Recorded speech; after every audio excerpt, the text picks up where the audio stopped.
Just about every single manager or executive I've ever coached struggles with the concept of work-life balance and not having enough time. Not enough time to get my work done, not enough time to be with my family, not enough time to be with my friends or my kids, and quite frankly, not enough time for myself. But that doesn't even begin to tell the story, right? The real story is this chronic problem of the pain and the guilt that's associated with wanting to prioritize yourself, wanting to be with your family, wanting to put all those things first, and still not doing anything about it.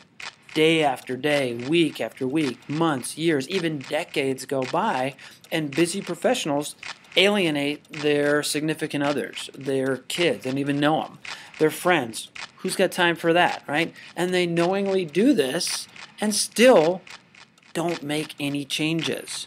So what's the typical game changer? Well, it's the guilt. The guilt from all those missed dinners, all the missed birthdays and anniversaries and soccer games and dance recitals, all the broken promises, right? That builds up, that anxiety and stress. It builds until your body compromises your immune system, right? And you wind up physically ill. Tell me, how's that working for you? So the question is, what keeps getting in the way of making these changes, right? What is the cause? Well, the biggest factor is typically fear. Think about it. Fear that you won't get it all done, and somehow someone's going to realize that maybe you don't deserve the role you're in, or you're not performing to the expectations of your job, and you're going to lose your job, and then you're going to lose your income, and then you're going to get kicked out of your house, and you're going to lose your car, and woo, the ghosts start coming out. The mindset piece of this is critical, but that's a whole nother topic, and we'll talk about that later. Right now, I want you to focus on that second factor that keeps sabotaging you when it comes to time management.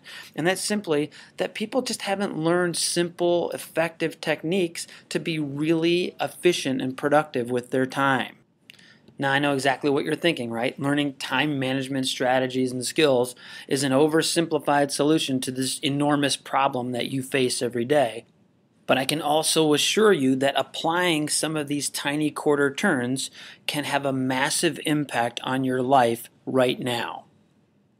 And before I give that to you, I want you to be aware of something, right? Because what's going to happen is your ego is going to take over and it's going to start talking to you. Once I give these to you, you're going to say, oh, well, that's too simple. That's never going to happen for me. You don't know my life. You don't understand my job. You don't understand the pressure I'm under, right? Nah. I get it. That's that conversation you have with yourself. Be aware of that conversation, and we'll talk about that in a little bit. So here we go. Let me ask you a question.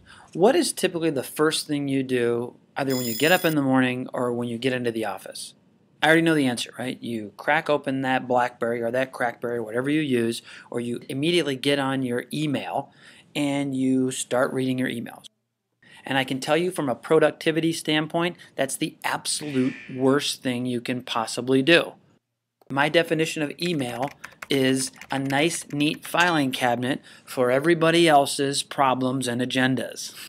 I'm not saying they're not important, and I'm not saying that you don't have to get to them. I'm just saying it's probably not the first thing you should do, because what happens is now you're instantly getting pulled in all these other directions and all these other challenges, and you're not focused on what it is you want to accomplish.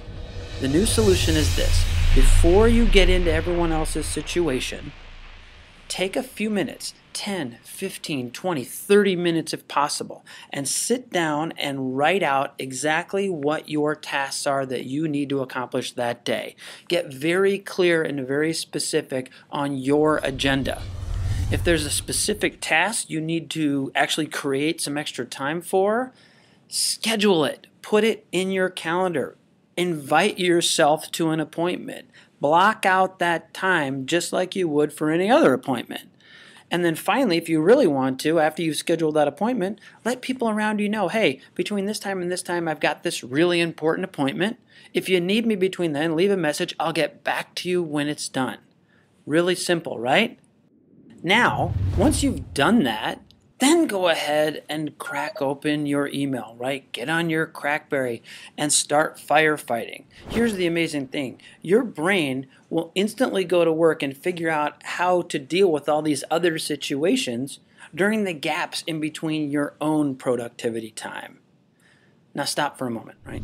Notice how you're feeling right now. What are you thinking? What is the conversation you are having with yourself?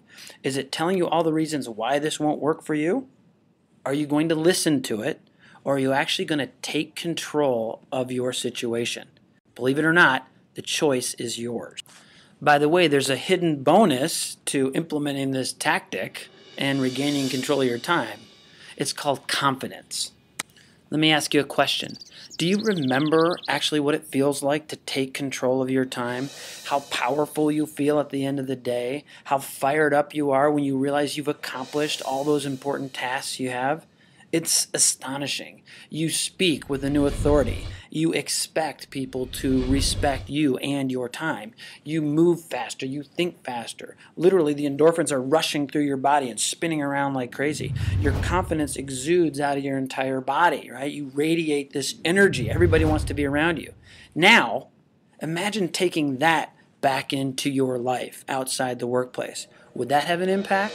Look, I realize getting everything done is great, crossing those things off your list. But the person you become and the leader you become as a result of regaining control of your time far outweighs the benefits of crossing those items off your task list. So that's it. If you found value in this video, I'd love for you to write a comment below. But I would love it even more if you actually implemented this idea and checked that conversation in your head as to why it won't work, right? Started regaining control of your time and started feeling the confidence that courses through you as a result of this quarter turn. Next time, we'll tackle the fear, and I'm going to share with you a mindset idea that's going to absolutely blow you away. It's all leading up to something really special I have in the works, and I'm going to be unveiling it in the next week or so. So stay tuned. I wish you a productive day, one quarter turn at a time.